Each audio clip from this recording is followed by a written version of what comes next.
My name is Neil Montes. I have a photograph which is pre-pandemic. I had hair then. Now sitting at home, I don't have hair. Uh, if you want to contact me, my Twitter account is @Neil Montes. I do data stories. I cover business insights. I do marketing operations.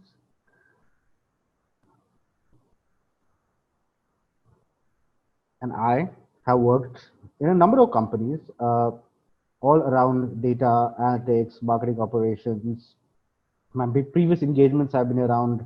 I managed portfolios of visual analytics, AI, and marketing tech. Uh, Worked with Indian companies with this. Before that, I was with PayPal for a while, handling Asia Pacific, uh, especially in marketing operations. Now, it has been around 15 years while I've managed this. Uh, Overall, I have studied my MBA 15 years back from RC since then, I have been, part-time teaching in various colleges all over the place, IITs and IIMs, a few of them.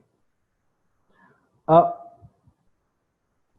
and over the period of time, I have been exposed to certain ways in which different companies from different industries engage with data. How do they present data? How do they work with data? This is just a very small snapshot of a few of them. Now, when I'll be going through this session, I'll be just taking some quick snapshots of what I've learned over the years. And something like this is very easily can be used for what you can use it for, your normal day in, day out. Now, since then, I've been doing data stories, I've been doing workshops and corporate training around these elements. It was all hands-on working with it across the country. Till the point when, well, we had the pandemic and we decided to try something new. We decided to do more workshops virtually over Zoom and other domains, do more webinars like this one that we're about to go through. So what we've done is what we are about to see is actually a 1 hour, trailer or a snapshot of what generally a 2-day workshop that we do on data storytelling is around. What we do here is we teach people how to find meaning in numbers and how do you present that effectively. The medium could be a report, could be a presentation, could be a dashboard. We cover everything. But we don't really start from a tool. We start from the perspective of our audience and what story we want to tell. The tool becomes something that we generally work with. So what we're planning to do right now, and I think I would like to give this, talk about this initially also, and I'll talk about in detail later on at the end of the workshop, is that we are planning to do a virtual live training next week onwards, where we are doing a weekday batch where we are covering 1 hour a day for 10 days in and out of data storytelling. We're also trying a weekend batch of for 4 days, 2.5 hours intensive per day training. I'll get into these details later on. So overall, in this presentation, you may see this particular URL spotting on the left side or right side, somewhere in between. That's just for you guys to remember this is something that you can click on and register yourself for this workshop in the future. Keep that in mind. And I will be sharing this throughout the presentation. And if you have any questions, do drop in at the chat function. Maybe we'll pick that. If we have the time, we'll pick it up and cover it. But thank you guys, everyone, for joining in. It's really nice to see the number of people who are interested in this. I particularly am interested in this because it's my first love. I mean, I really love talking about data and how we can make stories out of data and how we can communicate better with it. And I personally have seen wonders of how powerful that can be. And especially now. So let's kind of begin. So we're talking about better presentations with our data storytelling skills, right? So generally when we are all are giving a presentation, to have a good presentation, we know there are certain parameters like a good body language, good attire, a confident voice when we're presenting it, the message that we want to push across, and the presentation that we're presenting. So that's generally how the audience perceives a quality of a presentation. But you know what happened when we talk about remote presentations, especially when so many people right now are doing virtual presentations, virtual pitches, talking. Things like body language and attire kind of go for a toss. Uh, what starts happening is we start focusing on elements of voice, of the message, and of the presentation. So this whole particular session that we're going to be doing is all going to be about focusing on the pieces, the latter two pieces, the message and the presentation, and yeah, some quick tips and ideas around it. And in between, we'll also show an Excel file of how we go about doing it from beginning to end. So in the end, we don't have this kind of a session of slides when we present. So one of the first mistakes that people can do is we start with the data, not generally the audience. The first tip for anyone I want to begin with is start with the audience when we're presenting. Depending on the audience, we need to understand which position are they coming from, why are they listening to us, and get a certain empathy towards the audience. What is motivating them? What are the pain points and roadblocks that they have that they want us to solve when we are presenting to them? Uh, Typically, there are, if you broadly categorize, there are four sections of audiences in a business scenario, which we generally get. And working from the left to the right, people on the left, especially at around the specialist side, are people who, when you present it to them, always have questions to be able to dig into the data with you. While people on the right, something like the executive team or the leadership team, they are more focused on the key metrics that you're presenting, the key numbers or values that you're moving, like sales, like profits, like turnaround times, etc. So they are more focused on that. And generally, as you go up, the leadership team generally will have less of a patience to actually listen to you, uh, go into the deeper ends of it. They'd rather get to the summary of your presentation. So depending on the audience, you need to be able to, you know, navigate. So one of the first questions that we ask is, what do we want our audience to know? Something before we begin. This is the first question we need to ask ourselves. And what action do we want them to do? Once these two are kind of clear, is where we start understanding the audience and deciding what we need to present to them. So what I'm going to do is I'm going to do this presentation, half of it like a case study. I'm going to give you an example, and you guys can have a look at ideas from that.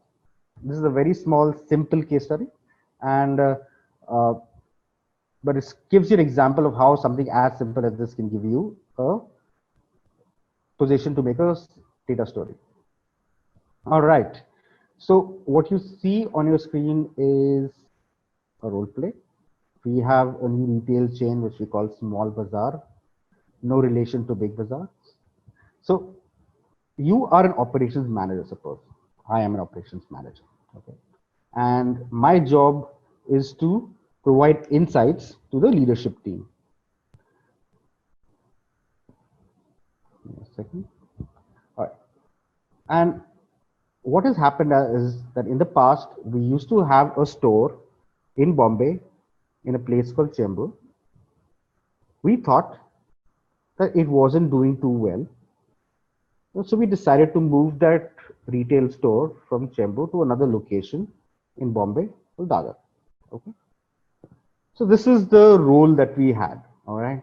Now, as an ops manager, if I was the one presenting, I need to provide some insights and a presentation to the leadership team.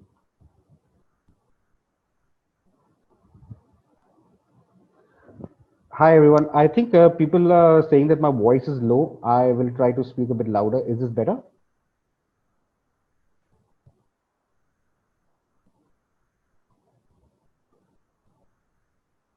Okay. So, so how do we kind of begin? I think the first thing that we need to figure is this, right?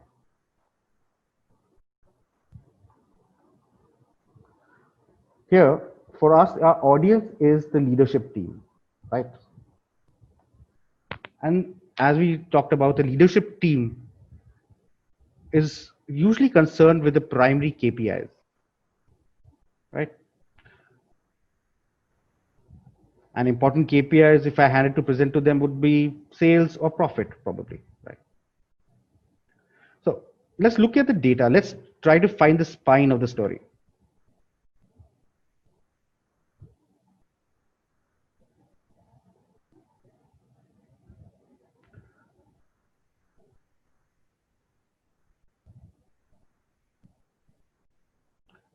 Okay.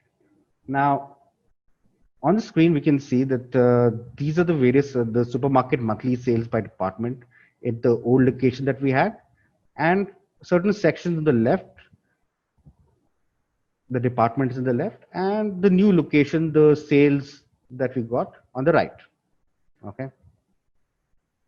Now that's fine, and we're going to begin talking about how we can make this simple thing of presenting to the leadership team into a data story. So what is the first thing that we'll do?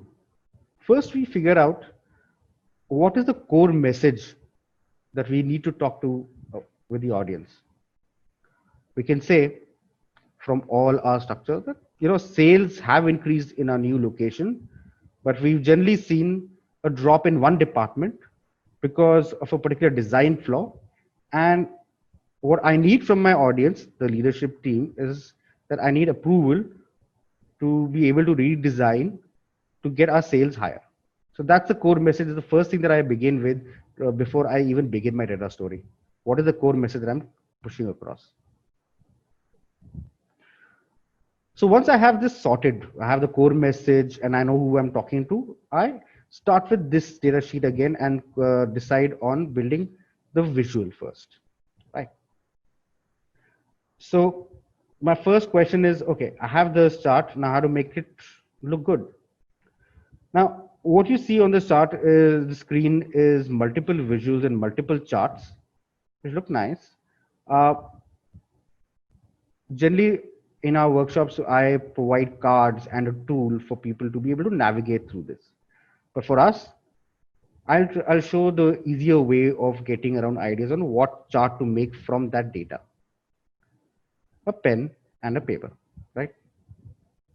Yes. For all those who are wondering, I mean, this was supposed to be a data session. Why am I using a pen and a paper?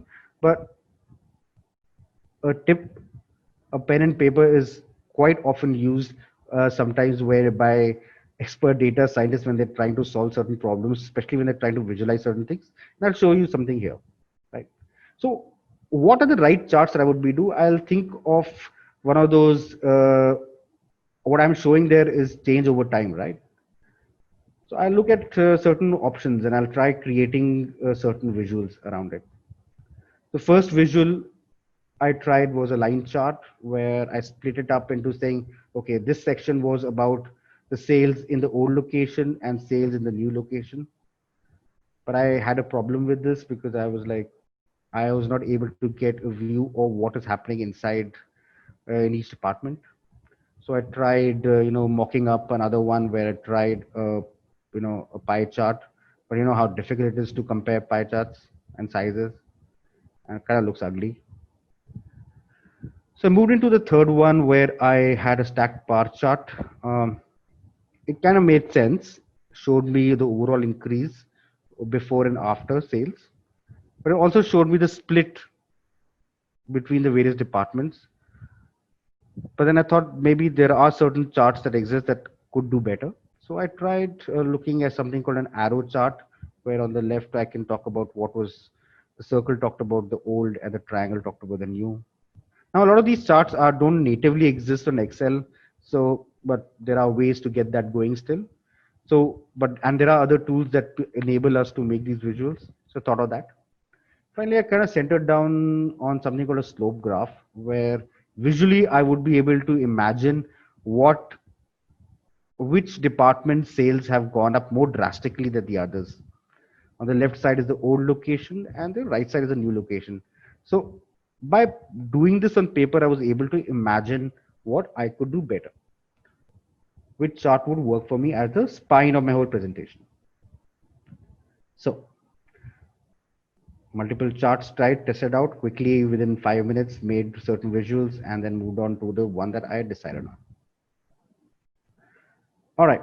So what I'm going to do is I'm going to do something. I'm going to open up an Excel file and I'm going to show you how to make that chart quickly. Now, a lot of these charts don't come natively.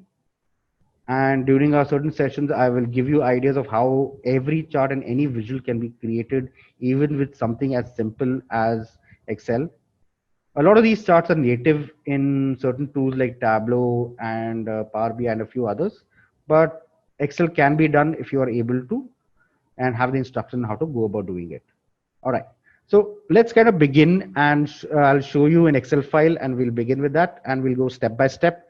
And throughout this whole process, I will talk about what is the data story I'm trying to pull and why am I making certain actions.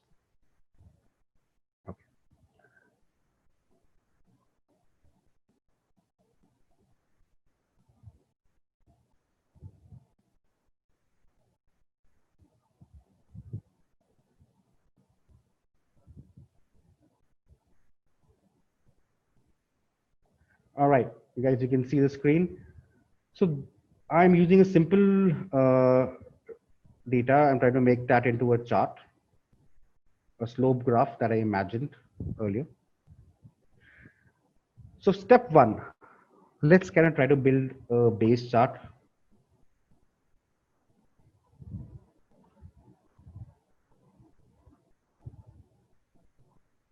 And as I said, I will not try to make every step of it. Don't focus on what I'm clicking and what I'm not clicking because you won't be able to keep track. Focus on the bigger picture where I'm saying what are the objective of what I'm doing, and you'll get a feel of it. Okay. So insert to the line, you build a chart. I will not go by the recommended charts. My idea is to make a slope graph. So the first thing I do is I insert a 2D line. Okay. Then now something like this doesn't look really logical or make sense. So I'll try to double click on this. Okay, let me just minimize this. Okay. On the right screen, I am going to be able to switch row and column. Okay, make this look slightly better. Looks a little bit closer to the slope chart that we are planning to do. So this is what it's going to look like.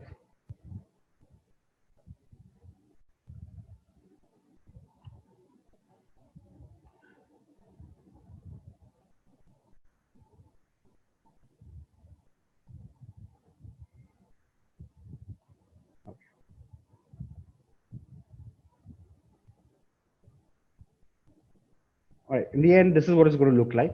Our step two is after we make that is that we change a position, axis position, and we right click on the X axis. We select format axis. You will notice that there are a lot of actions that are there on this end, which we can do to make this work better. We expand this. We know that slope charts are from end to end. So we go to the axis position and we click on the tick marks here. This makes the chart an end-to-end chart. And this is what it finally looks like. Okay. Step three is now we try formatting it. Now the first thing about any data story is the power of formatting. The first step after you make a visual is to be able to declutter and simplify.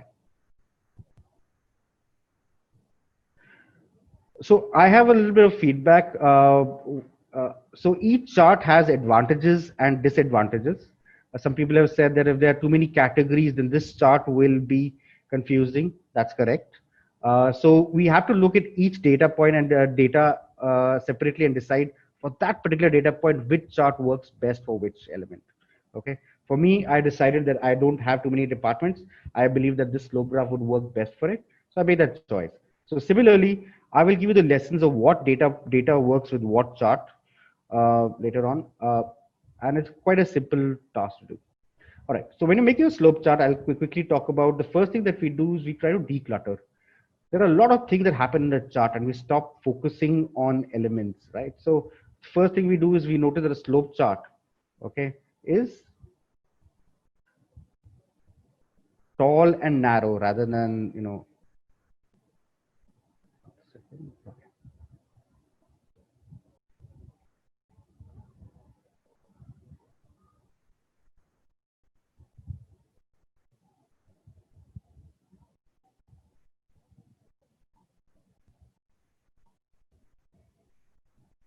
the idea is to keep some space on the left so that there's some area for labels when we start putting it. Then we delete the y-axis. We don't really need it for a slope chart. We may also delete the y-axis grid lines. Okay. So in the end, this is what it's going to look like. We have decluttered the element and focused on the data rather than the other things that we manage the attention of the audience better. Step 4 is we take this and we try to gray out everything. What we're trying to do is again declutter and simplify. The first thing that we do is when we gray out your chart, we are able to use attention later on. And I'll give an example. And that's a model that we use. We take any visual, we put gray everywhere, and then we put in color later on again. And each color, then that means there's a significance to it. So what we do is we look at this, we click a single line, we do format data series. This pane opens. We look at here. There are certain sections here that says line and marker. Line marker means solid line here. I decide to gray out here. Click here. For the marker, I will do the same. The marker is these endpoints. To here, to here, to here. Same thing with the border. Okay.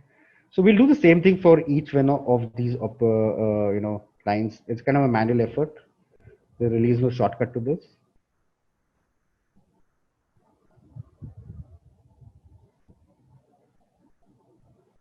And this is finally what the output is going to look like. So we have cleared everything. Step 5 would be we'll try to directly label rather than have our legend somewhere in between. We will try to directly label each of these lines so that we know what is what. So how do we do that? So we click on the line, we click right click, we click add data labels. Okay, these data labels get directly associated here, right? Now we click the series name, double click on the cell left one because I want to keep this here, but I want to move this to the left.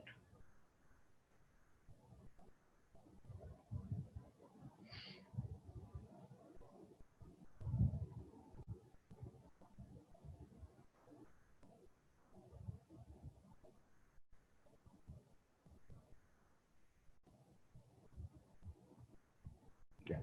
Label options will come up. So we will add a series name here, the series directly name. We'll remove the leader lines. Leader lines means the small lines that come somewhere close by. We'll remove the separator, the thing that separates the two blocks because I don't like what it shows here. Space here. Move this to the left. And we're done. Then we move on to the next one and manually do the same thing for each one of them. In the end, this is what it looks like.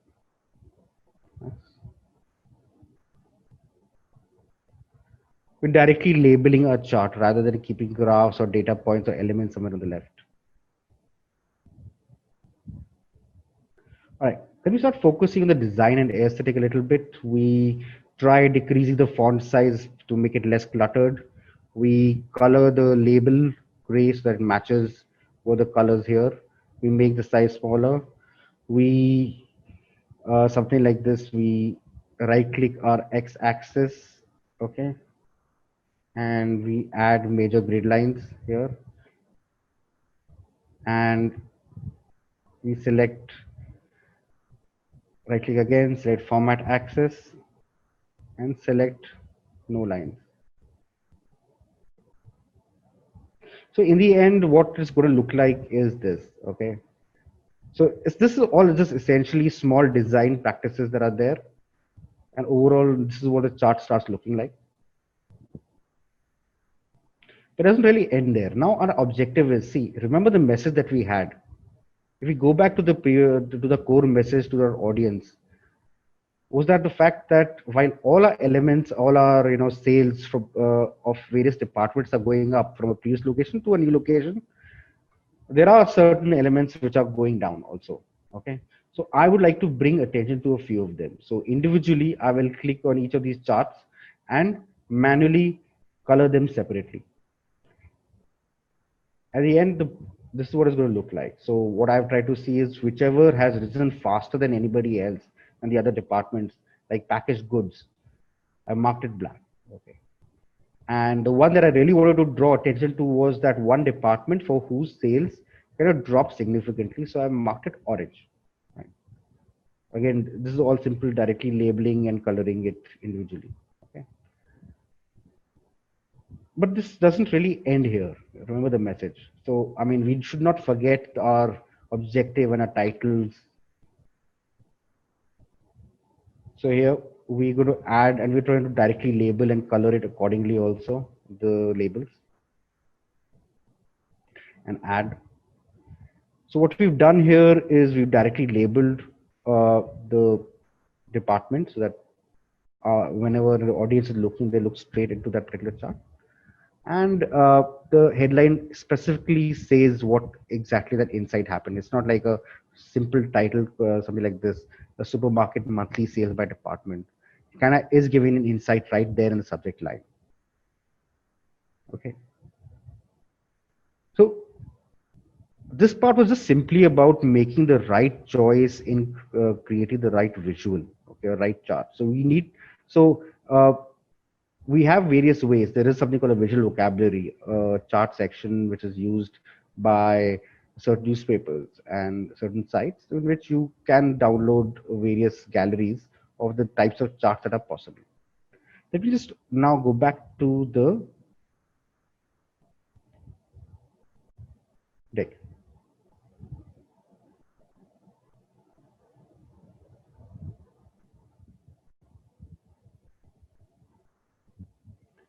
So what did we see here actually? So the first thing that we would have noticed was we try to declutter our visuals, take a chart and only focus on the core message of what we are trying to achieve or what we are trying to communicate. Essentially, it's something like, I don't know if you guys have heard about Marie Kondo. We actually decluttering our chart the same way we declutter our houses, right? So this was the chart that we made, right? Remember, this was the table that we started off with. If we had gone with the default sections of the chart, which are quite commonly seen in a lot of decks around, this is what you probably would have gone with. Okay, the same color combinations. But if you see something which is something which is on the left and right, using decluttering, using focused attention on certain elements of chart, and the right choice of charts, you would have a better chance of explaining your data. This is an example of somebody trying to do the same. Another section we talk about is whenever we're presenting something, a chart or a visual, you need to know how to focus the attention of the audience to what you want them to see. Something like a magician's trick. So it's a quiz question here, right? Like, how do you manage attention? Like, how many times does the digit 7 appear in this? If I really ask this question with the audience, I'm quite sure everybody would spend a lot of time trying to figure that out, right? But what if we try to color it separately, where I say slightly make it easier? And I'm using various visual techniques to make you focus on elements. I could make it bold, slightly easier to catch out and start counting, or underline that. I'm not sure if this is better or not, but yeah, I try. Or I increase the contrast between other numbers and that number and order it in a structured way, and maybe make it slightly simpler for you to catch out. And that's why in the previous example that you saw, we try to gray everything out and focus on what I wanted to say. So I used that as an example, right?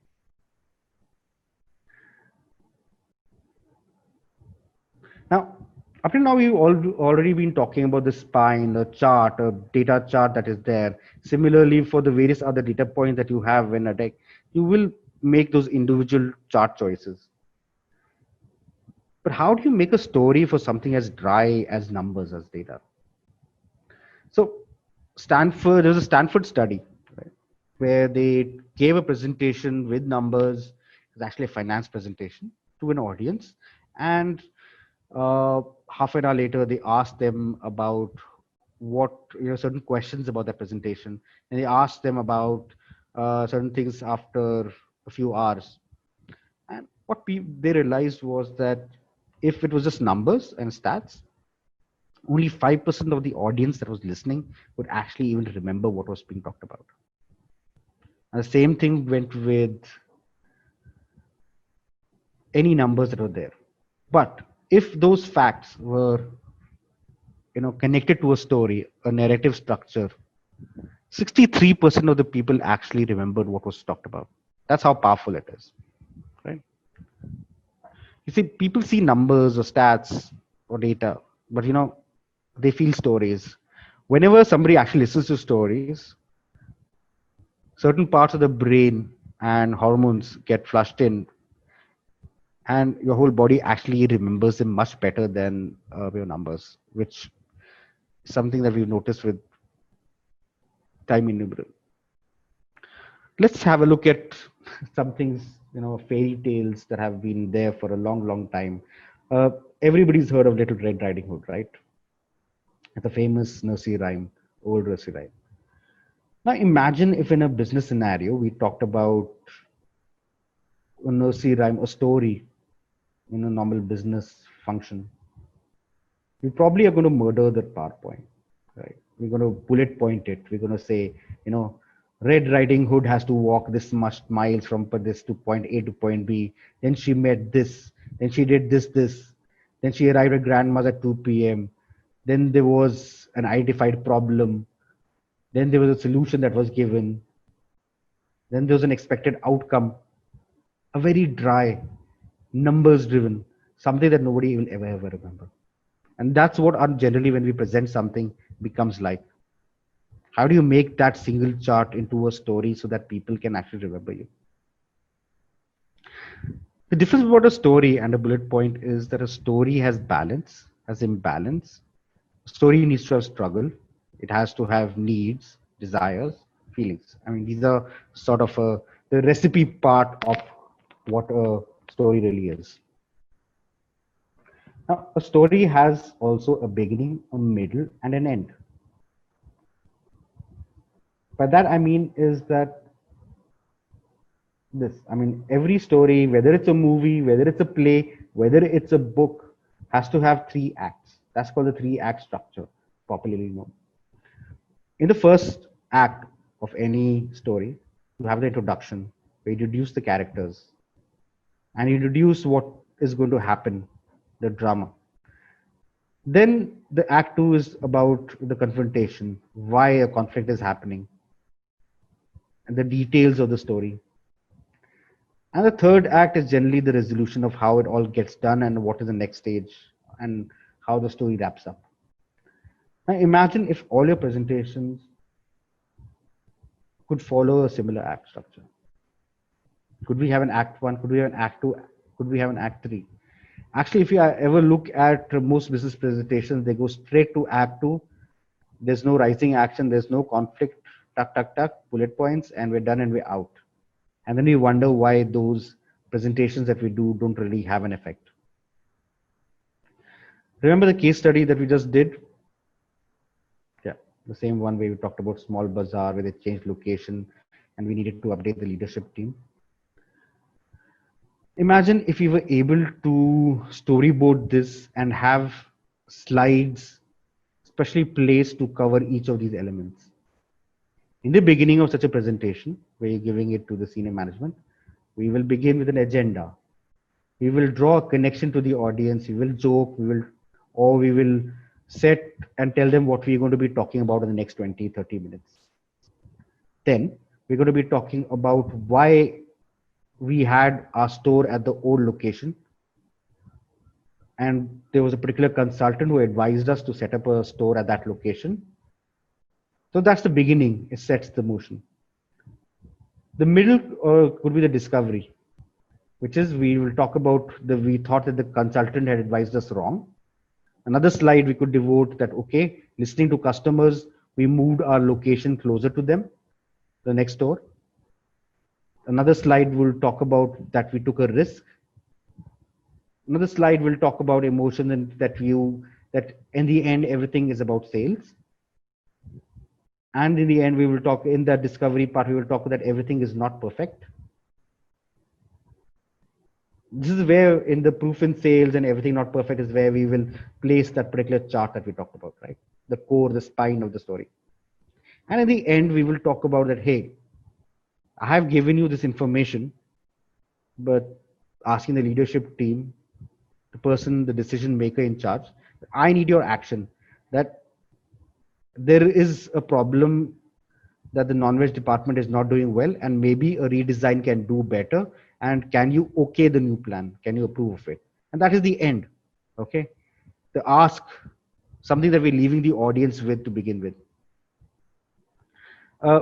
You saw that we tried to make the single chart right now, but if you're actually presenting, if I was the one who was presenting, I would try to break up the story into small elements rather than just give this one chart in one shot. What will I do? In between the middle, this is in the act two, the middle part, I will be talking about the data points. I'll say, hey, the good news is that the sales increase after we move to the new location. The audience is happy. The audience likes the fact that the sales increased. We try to make them happier by saying the really good news that certain departments' sales have really gone up compared to what was there, and makes them happier. But in the end, there's a twist, and we say, but we had a problem. There was a bad news. One department really suffered. The non-veg department had a sharp fall. This was a problem that we faced, the climax of the situation. And we asked the audience now, but there is a way. A solution to the problem is a redesign. And I want your support. That becomes a data story of something as simple as this, right? Now, another good element or tactic in building a data story is that every story needs a hero and a villain. And we're like, how does a hero and a villain actually feature in something as strange as a chart or data or numbers, something like this? Yeah, I'll tell you. A hero is a character in your story who plays a role in moving the data in a good direction. A villain is somebody who's stopping you from, or that hero from achieving that goal. The hero doesn't necessarily have to be you. The hero could be a character, a user, could be a customer, could be an employee, a partner, a supplier. And a villain could be competitors, could be the media, could be the mindset, could be the bureaucracy or the investor.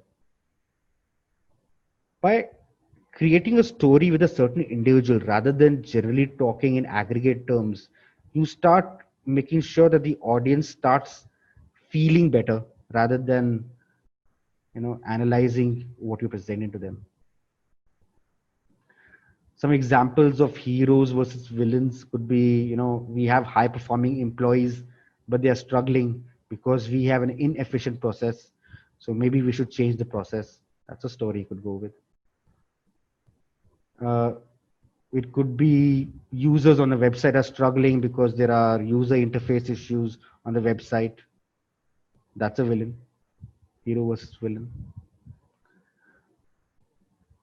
But the hero versus villain story can be done with multiple stories. Now I'll give you examples of movies, and there's some Hollywood movies. Unfortunately, I'm still thinking of Bollywood movies to come up with. You can spend your time thinking about those. So hero versus self. Hero could be a character, and in your story, in your presentation, we're talking about that character is fighting the fear, the values, the self-image, the mindset, and the flaws and the doubts. Another way you can do it, the villain could be a person, the hero versus another employee, another customer, user, investor, a politician, a regulator. Or the hero versus society story. The competition is not helping us achieve our goals. Markets are not helping us achieve our goals. Other institutions or regulations are not helping us achieve our goal. And we can bend our story from that character. It could be technology. This is We are struggling against certain technologies, certain systems or processes. Or it could just also be something like nature.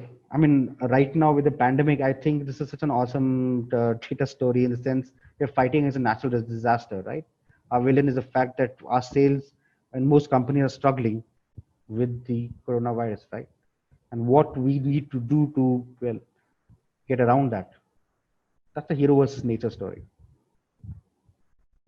So if you think about your presentation, these lines where there is a conflict, and conflicts mean that you can build a story. Let's get back to a story, right? Where we remember the case study that we just talked about, right? How would we, while presenting, when breaking it up into act one, act two, act three, uh, what is a hero villain story that we could have picked up? So really didn't think too much about this, but I think some of the ways you could pick it up was, business insights team versus the outside consultant who said, and the business insights team recommending the newer location. It could be a story could be formed where you could say that the new customer lives here in this location, and the design means that there are leaving the old ways of shopping. Another story could be that we are listening to feedback from customers, and we're listening to experiments from customers rather than deciding by whims and fancies.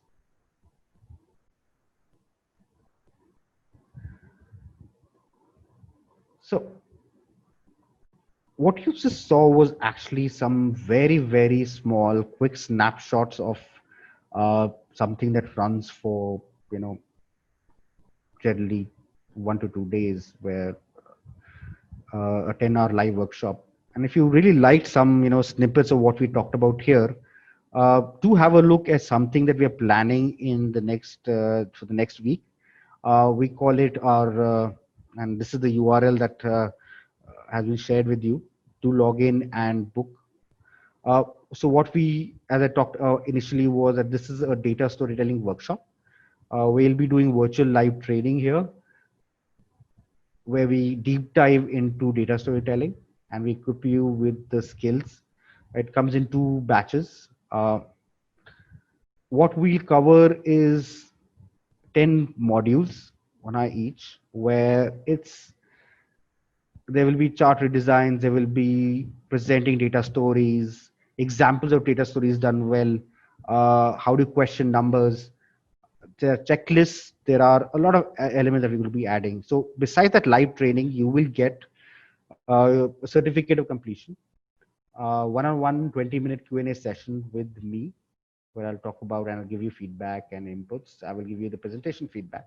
This session, it's a 360-degree assessment I'll do. I will give you, for each module, there will be homework exercises that you get to do. You get to play around with multiple tools, okay? Because each chart is strong. There are multiple tools to achieve an objective, and I'll make you experiment with multiple tools. There will be workbooks given with how to chart exercise so that you get better at this, because this is something that only becomes better with practice. Something that looks very, needs a lot of steps becomes very seamless for you to do. Also give you links of some certain data tools that you can use in your daily work style.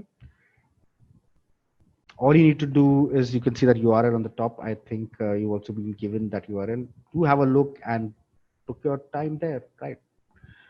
We will be sharing some methods and techniques. There is a core idea worksheet where if you try to figure out the audience and samples, how do you find a data story, some before and after exercises that you get to do, checklist that you get to do. At the end, you can be rest assured that whatever, if you play with data, if you play with numbers, if your job involves in any way presenting to an audience, I can guarantee that this is something that will really, really change your life.